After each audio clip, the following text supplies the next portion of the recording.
Не пруха, не везуха.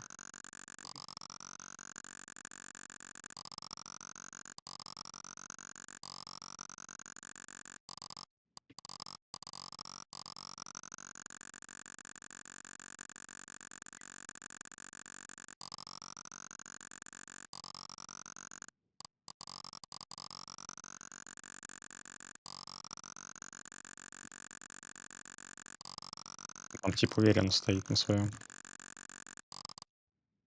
Так, вместо Найора просто такой идиот, блядь. Он уже третий раз притворяется клоном.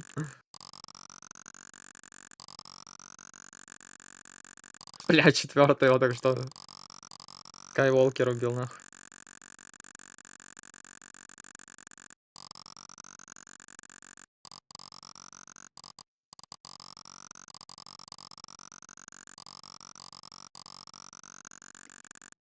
Ой.